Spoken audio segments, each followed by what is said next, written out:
This is Cruise Control. Your on-air automotive magazine with co-hosts Fred Staab and Les Jackson.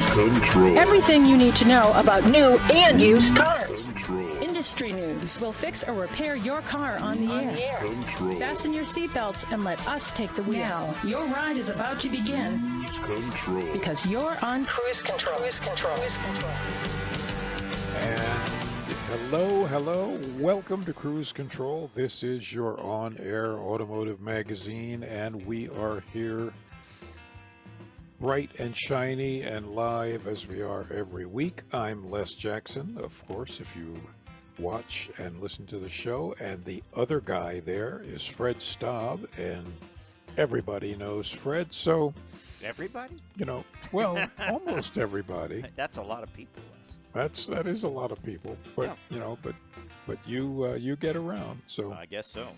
And we both get around in the auto world. We test new vehicles, of course, but we also tell you what's going on in the industry, and it never ends. There are good things, not so good things. Here we go. Yeah. Well, we're going to start off with a story. Bye Bolt. Chevy unplugs its least expensive EV, but has plenty of plans for future affordable electric vehicles. I like the Bolt. I reviewed the Bolt EUV recently. They're kind of SUV-like version of the vehicle, and I think the Bolt was a great vehicle, and it still is a great vehicle for someone that wants to jump into the world of electric vehicles, but it's going away. We'll tell you what's going to replace it, and it will be based on their newer battery platform. So that's right. It makes sense, I guess. Well, it does. And over at Volvo, they closed the order books for its EX90, and it's not even in the showrooms yet. Yeah, that's crazy, right? I mean, that's pretty good. That's sort of a trend we've seen where you just can't order any Ford Mavericks for 2023 anymore. You have to order a 2024. And I wonder if this is going to be part of the auto industry moving forward, even after the chip shortage is gone. But we'll see. Then we have some interesting news from the folks over at Car Gurus. What used vehicles are seeing the biggest price increase? And it may surprise you. One manufacturer or one brand is not even made anymore for a long time. And it's burning up the used car markets. That is true. And, hey, subscribe now if you want more horsepower. I knew this was coming. Mercedes... You have a pay-for-power plan. Yeah. I don't know. Well, we all knew horsepower costs money, but in the case of Mercedes, they actually put a real number on it, and we'll tell you what that is. I'm also going to have an at-the-wheel review of the Mazda CX-50, so we'll talk about that vehicle when we come back on Cruise Control, your on-air automotive magazine. I'm Fred Staab. He's Les Jackson. We'll be right back.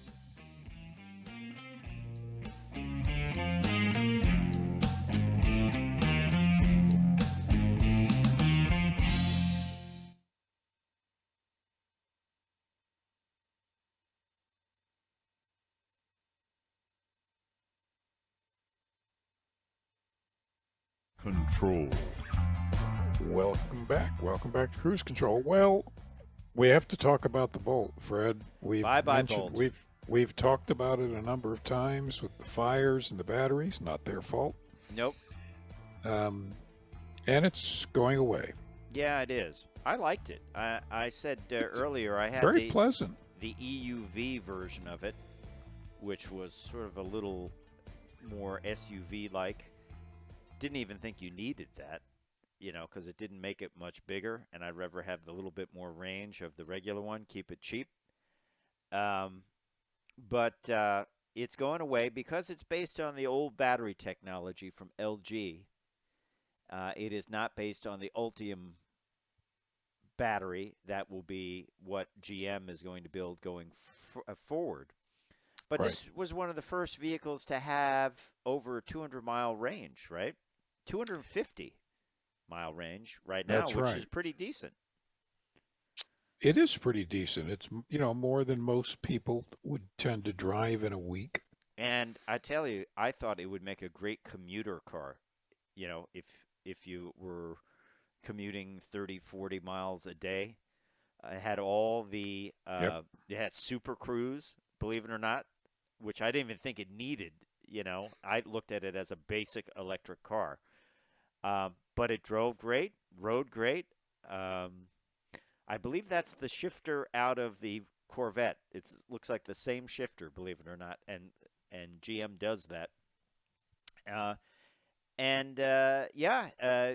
look at the price of it. 2023 Chevrolet Bolt, 1LT, the base model. Base price $26,500. Destination charge $995. Tax credit $7,500. Effective price $19,995. That's cheap. And so you add in a charger, get it wired into your house for a couple of thousand more, let's say, and you're off to the EV races, aren't you? And you're paying the equivalent of less than 50 cents a gallon for gas. Yeah. So it made sense, and I think there need to be more vehicles like this where people can jump into it and get a taste of it. Because you and I have said, like last hour, you reviewed a vehicle that was $113,000 electric vehicle. Right. It may not make sense to buy that right now, but because things are going to change, technology is going to change. Look what happened here. This has only been out a few years, but technology is changing and the battery chemistry is changing, right? That's what they're doing. That's why they're getting rid of the Bolt. They're going to go with the Equinox EV and the Blazer EV. The Blazer EV is going to come this summer and the Equinox EV this fall. Equinox EV will be available with all-wheel drive. It will have, in certain cases, a 300-mile range, and will be based on the newer battery technology.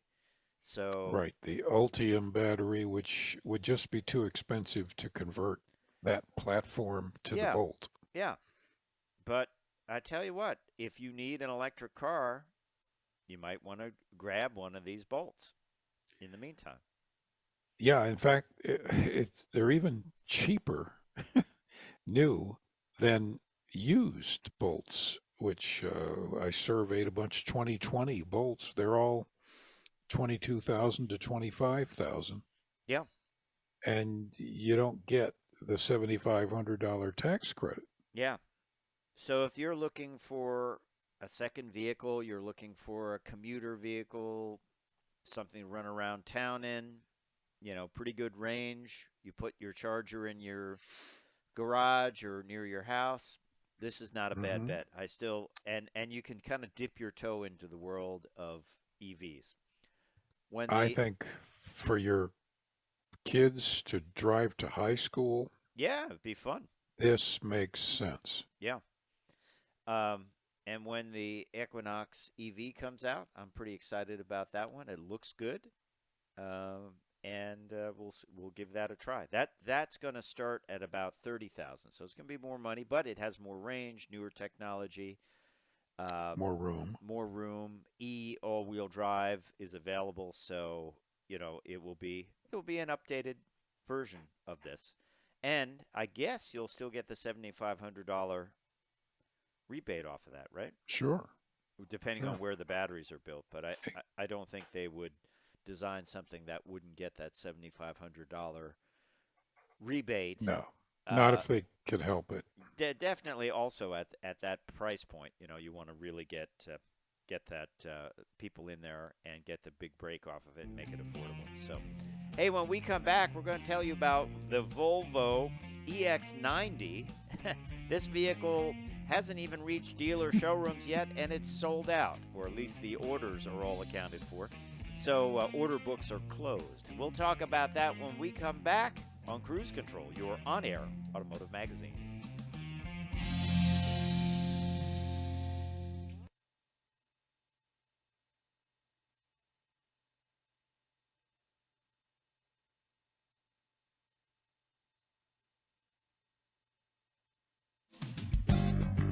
Cruise Control. Welcome back to Cruise Control, your on-air automotive magazine. Fred Staab and Les Jackson, we are glad you're along for the ride. Keep it buckled up, plenty more to come.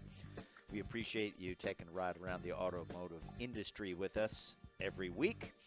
And don't forget to check us out at cruisecontrolradio.com. Look for our social media pages on YouTube, Instagram, Facebook, and more. So, Les, you and I have seen this trend where vehicles get so popular before they're even released, the demand, the order books get closed. And that's what's happened with the Volvo EX90. This is their EV. Higher than expected demand. Production will get underway in the final business quarter of this year in both Charleston, South Carolina, and Chengdu, China. Of course, Volvo is the Geely-owned manufacturer. Right. The EX90 will not immediately replace the XC90, which is the brand's internal combustion version. But the EX90 will have, get this, Les, 496 horsepower and 671 pound-feet of torque. That's very similar, of course, to the Polestar brand's powertrain in the Polestar 3. Quite substantial. Is that the most horsepower for any Volvo-branded vehicle ever? I would think so. Yeah. I don't know of any more. They don't have full testing numbers on the range yet, but it should be in the range of 300 to 350 miles. And interesting vehicle. I mean, it shows you the belief in the vehicle and the belief that Volvo can do this, that people are willing to, you know, order one of these before even seeing it, right? That's right. They haven't been in it. They haven't seen one. That's says a lot. This also has a roof-mounted LiDAR sensor, which almost looks like a little taxi cab light, but it's better integrated into the vehicle. So this will have some level of autonomous driving, semi-autonomous driving. The design looks every bit of Volvo, but of course it is a modern interpretation of that. But it even has the high taillights, more aerodynamic rear view mirrors, I would say, and of course the requisite recessed door handles. It's funny, I don't think you'll see any vehicle with a door handle that is not recessed in the future. You know that? I think you're right. Yeah. So, like I say, it says something about the brand. If people are willing to plunk down some probably significant money to order one of these things. The numbers look great. 496 on horsepower, 671 on the torque, 111 kilowatt hour battery pack. The range is big good. Battery. Yeah. So this thing must weigh 7,000 pounds. I don't know. I guess people just trust it enough, trust the brand enough to just say whatever it is. It will be well engineered. That's right. So we will keep you up to date on that. But that is the Volvo EX90. Volvo EX90 revealed at CES, which has become quite the automotive show. Hey, let's take a look at used car brands with the biggest price increases. This comes from Car Gurus, and they looked at a list of used cars with the most significant price increases, 10 brands. So starting from the bottom, Mercury increased 0.28%. Mercury, right? Mercury. Genesis, 0.343%. Jeep, no surprise, 1.94%. Yep, that's expected. Lamborghini, wow. 2.25% increase in used cars. Ferrari, 2.85%. And now for the top one. Pontiac, 14.62% increase in used cars. Almost a 15% increase. But they haven't made any Pontiacs for at least 15 years. I don't know. Maybe people are looking at buying Aztecs. Well, apparently, and of course, your Vibe is a good example of. Yeah, maybe it's worth, $50,000.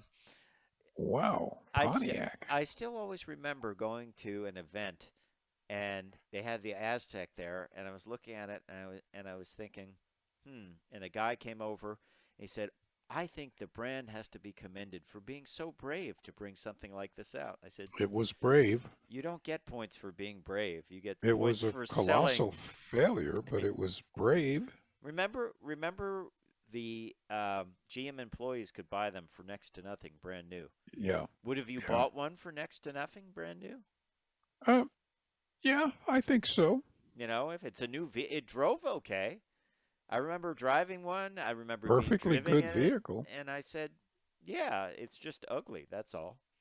It's just an ugly vehicle. Yeah, and the Buick version, they managed to clad over that rear, and they hid most of the weird sheet metal. Yeah, weirdness. Yeah, exactly. That was the error of cladding. We're actually seeing the error of cladding have a small, comeback. So, interesting stuff. Now, what used car prices that lost value? I'll just run them down also from car, and you'll laugh at the top one. Nissan lost 8%, Alfa 9%, Subaru 9.41%, unusual. Infiniti 9.89%. These are ones that became more affordable. Land Rover 10.62%. Jaguar 13.47%. Less cost, more affordable. Wagoneer 18.42%. And what vehicle lost 26.95% and became more affordable? Oh, gee. Does it have a yoke? Tesla, yes. Tesla, they lost the most. So Pontiac gains and Tesla loses. Whoever thought I'd say that sentence? I don't know what to say. I really don't. Car gurus. This is their information here, and they came up with that. So interesting stuff. I don't know what would be collectible. Maybe old Firebirds. I don't know. Well, Firebirds are definitely collectible. Yeah. But I just don't get it. Someone said G8s because the G8 was like a G8. 4-door GTO. Yeah. Had the the LS GTO, engine. Yeah. We have a mutual friend with a G8. But he loves it. you're going back 26 years for the GTO. Yeah. Let's just say you're not going to get Apple CarPlay in that vehicle unless someone added it. Not too likely. Yeah. But if you're looking for a used car, Subaru, Infiniti. Yeah. Coming down in price. Yeah. Subaru. Nissans, you find a deal. Yeah. Such a deal. Yeah. Hey, when we come back, we're going to talk about Mercedes. You and I have talked about subscriptions, and we're seeing them more and more where people are saying, where manufacturers are saying, you're going to pay on a monthly basis for navigation. You're going to pay on a monthly basis for heated seats. You're going to pay on a monthly basis for XYZ, rear steering, right? Mercedes. Mm-hmm. Now you're going to pay on a monthly basis for more horsepower. And Mercedes actually puts a number on what that horsepower will cost. We're also going to look at Hyundai building fuel cell systems for trucks, kind of a packaged fuel cell powertrain. I'm sorry, Toyota is doing a Toyota hydrogen power kit. Talk about that, and I'll have an at-the-wheel review of the Mazda CX-50. All coming up on Cruise Control.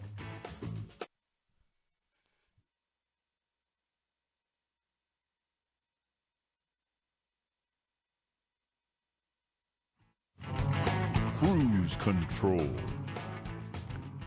And welcome back to Cruise Control. I don't think we like this next idea. Yeah. I'm being judgmental, but I just have a thing about this. But Mercedes, we talked about it earlier, that Mercedes has announced performance acceleration on demand, which you have to pay for. Right. You can pay I for don't it know. as a one-shot deal,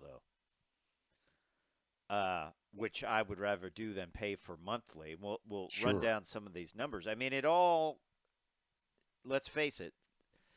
The auto manufacturers try and do a couple of things. They want to own your dashboard so they can data Mhm. mine, meaning like GM is doing away or wants to do away with Android Auto and Apple CarPlay, so they can get your data on some internal Google-based system that they can data mine better. So that's money to them. They want to not just sell you the car and then you're done, and maybe the dealer gets some, warranty work or maintenance work. They want to keep the revenue stream coming in, so they want to do subscriptions, and maybe that will Right. be updates too, not safety updates, but updates for other features or subscriptions to things like, in the case of Mercedes, rear Mhm. steering, or um, maybe self-driving or semi-autonomous driving,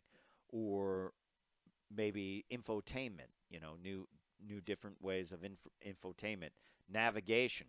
I've seen that in Toyotas. They have, you have to pay for navigation. Genesis is doing that as well. So Mercedes-Benz announced for EQE and EQS customers, their electric crossovers, they can do either a one-time purchase for the lifetime of the vehicle or flexibility of monthly and yearly options to increase horsepower. A lot of this comes from Tesla. Tesla believes in these things, right? This revenue stream. So, for example, the EQE 350 4MATIC sedan, if you want to go from 288 to 348 horsepower, gain 60 horsepower, go from 0 to 60 in 6 seconds down to 5.1, you can pay $60 a month, $600 a year, or $1,950 for the lifetime of the vehicle. Now, I don't know whether this goes over, like if I sell my vehicle to you, do you get that upgraded horsepower? And how would you I even wonder. know? I guess. For the EQE 350 4MATIC, kind of the same deal, 288 to 348, same price. For the EQS 450 4MATIC, to go from 355 to 435, a bump of 80 horsepower, and go from 5.3 seconds, 0 to 60 to 4.5, monthly would be $90 a month, $900 a year, or $2,950 for a one-shot deal for the Yeah, but lifetime of that vehicle. You're paying a lot of money for that extra horsepower that you're only using, what, 2 times a month? Well, my question is, A, does this go with the vehicle? Because there was that case with Tesla where people got upgrades and then they bought the vehicle used. They had the upgrades for a couple of weeks and all of a sudden they disappeared. So does it stay with the vehicle? And also my question is, if you don't get it and then someone buys the vehicle used and says, hey, you know what? I'd like to bump it 80 horsepower. Can they buy it? So Right. it's a different way of thinking. Adding 80 horsepower used to mean I'll put in a different cam. I'll do in a different exhaust system and air intake. I'll get a tune. I'll get my LS engine tuned, right? For a different fuel curve. Now, it means someone will flip a switch remotely It's $90 a month. Yeah, Um, that's a I, lot for. I no. Would you buy it as one? Would you go to the dealer and say, if you throw that in, I'll do the deal? I Maybe. don't know if the dealer would be able to do that. Well, for a lifetime of the vehicle, say split the upgrade with me. It's like basically $3,000. So give me that. You pay $1,500, and I'll pay $1,500. Let's say for the I lifetime of the just, vehicle. 355 horsepower is plenty. Yeah, but you know, horsepower. It's like You get used to it. Tim Allen he used to say, Well, of course. if 500 Yeah, is good, 1,000 is even better, right? very true. Yeah. So I don't know. A whole different way of looking. I mean, is that the future of the performance industry? No more wrenching on the weekend to eke out some more horsepower, and all you do is pay for it monthly, yearly, or lifetime? Well, people haven't been wrenching for a long time. Yeah. New cars. Yeah. Um, hmm. I I say no. Okay. I Interesting. say I'll provide my own horsepower. Thank you very much.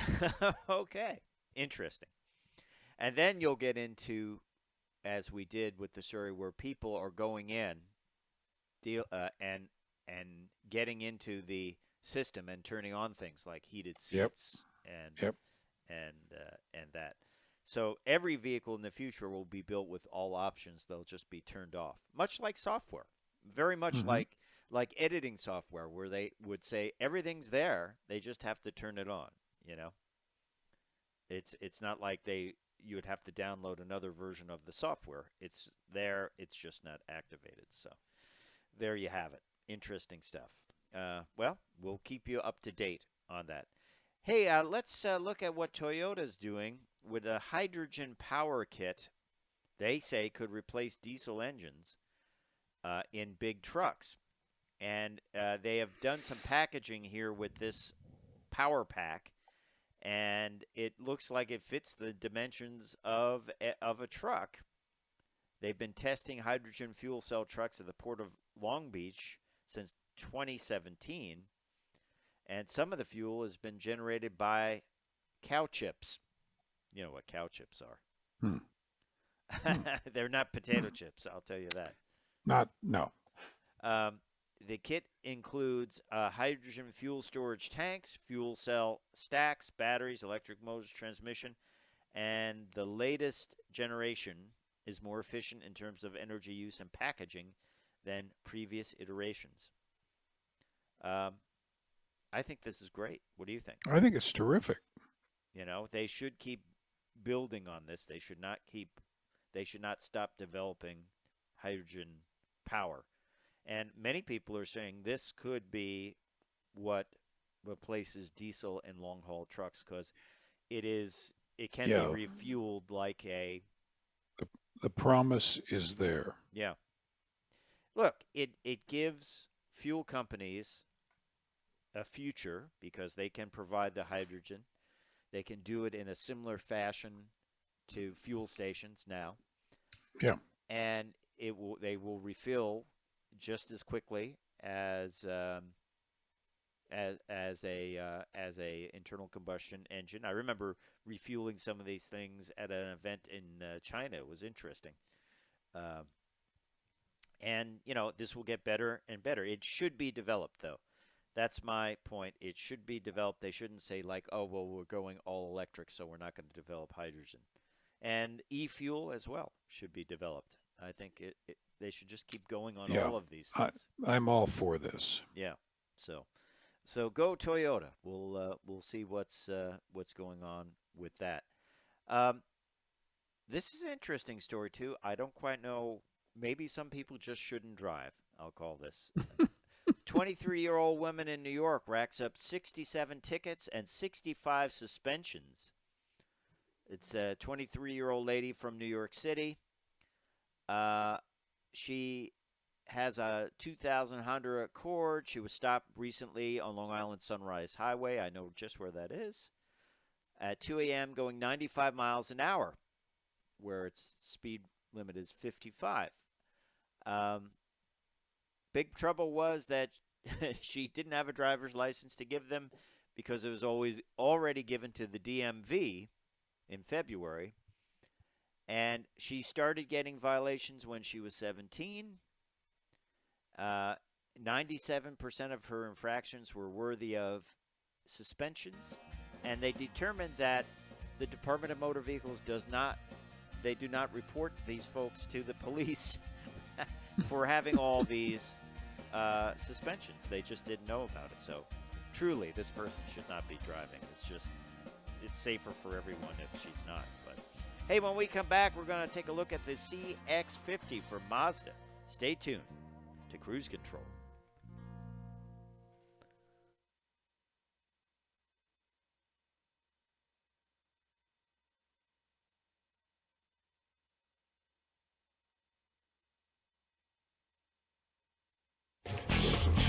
Cruise Control. And welcome back to Cruise Control, your on-air automotive magazine. It's Fred Staab and Les Jackson. We're glad you're along for the ride. It's at the wheel time, and this time it is an at-the-wheel review of the Mazda CX-50. This is an important vehicle in the Mazda lineup. They feel this will push them to the top when it comes to sales in the U.S. market. And they also have a number of versions of the CX-50. They have 10 different models of them, believe it or not. One of them is, yes, the more off-roady, raised up, more rugged look. But we drove one of their very well-equipped models, which is the Premium Plus, which had just about every option on it. Premium Plus package, all-wheel drive. And the other interesting thing about this vehicle, it's a first for Mazda, that it is built in the Mazda Toyota Manufacturing Plant, or MTM plant in Huntsville, Alabama. So it is designed, believe it or not, Les, for the active lifestyles of North Americans. We don't build cars for sedentary people. That's right. That is not what we do. Does that mean eating pizza regularly? No, that would involve sedentary. Great looking vehicle, nice silhouette, a pleasing on the eye silhouette. Of course, the short rear deck, the long hood, sits kind of with attitude. It also has very noticeable bulges in the sheet metal over the quarter panels and the fenders up front. And I could highlight this with this color. This color does a good job of highlighting it. It's the optional machine gray metallic, which was, I believe, a $395 option on the vehicle.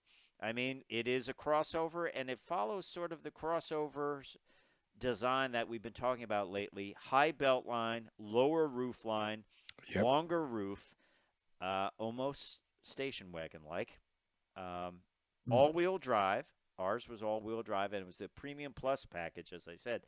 There are 10 different levels of this, and there are 2 different engines available. Ours had the turbocharged engine, which puts out 227 horsepower. It's got a Skyactiv 2.5 liter with twin scroll turbocharger, 310 pound-feet of torque, 6-speed automatic transmission. Did a great job of moving us along, especially when you felt that boost come in.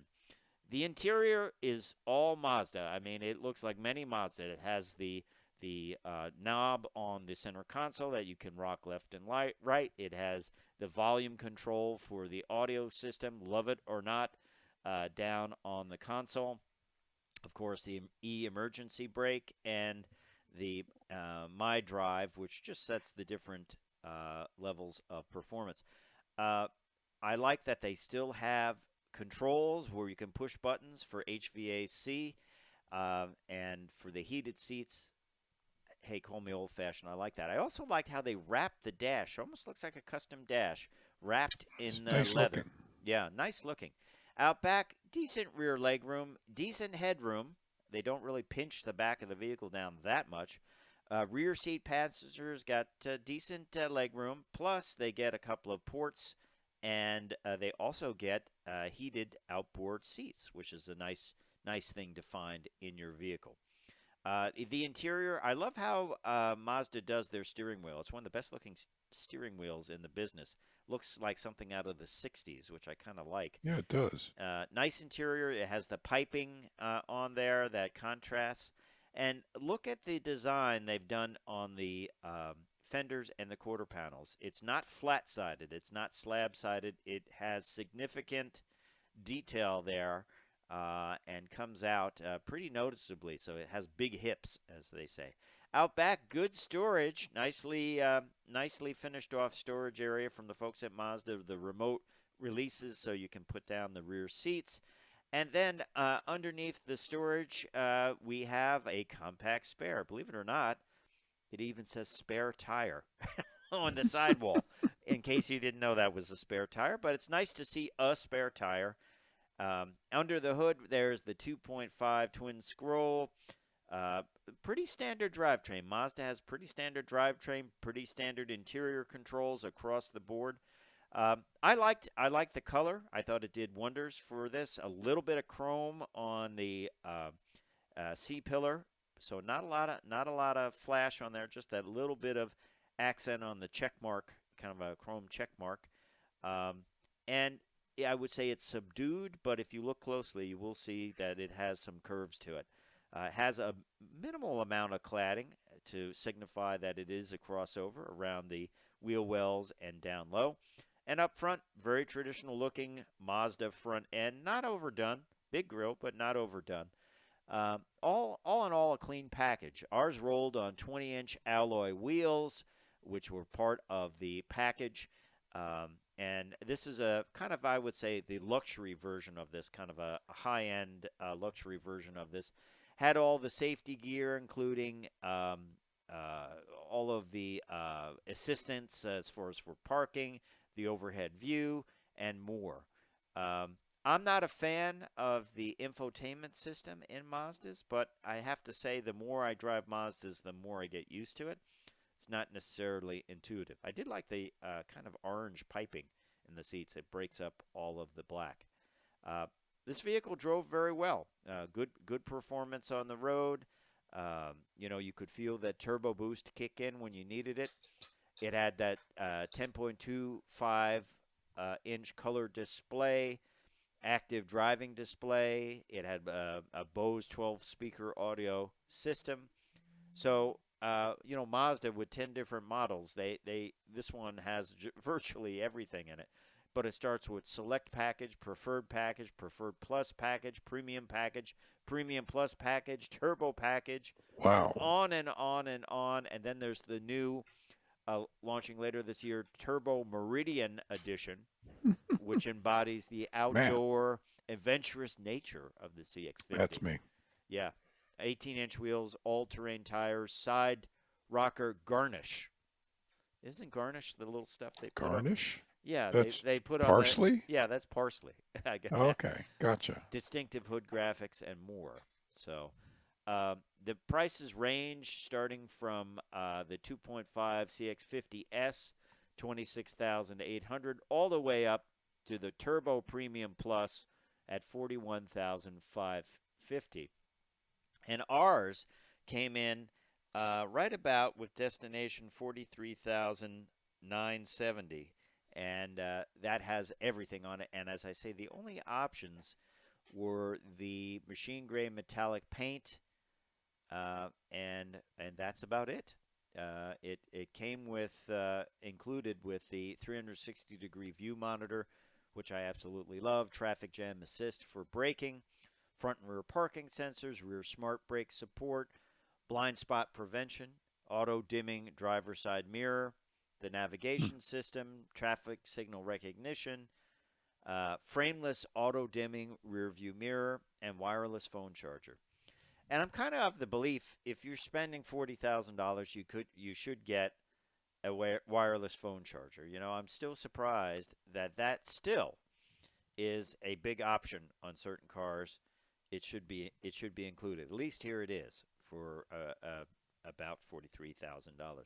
So there you have it, the CX-50. Will this really boost Mazda sales in the U.S. since it's designed for all those active lifestylers? I think potentially, yes. It's a very handsome vehicle. I think it might. A lot of choice. I think that's one of the only models of vehicle, any kind of vehicle, that has 10 different trims, and they range, as I say, from about 26 and change to up over 40. So there you have it, the CX-50 from Mazda. And we love doing At the Wheel reviews. We're going to have an At the Wheel review special show coming up real soon, so you want to stay tuned for that.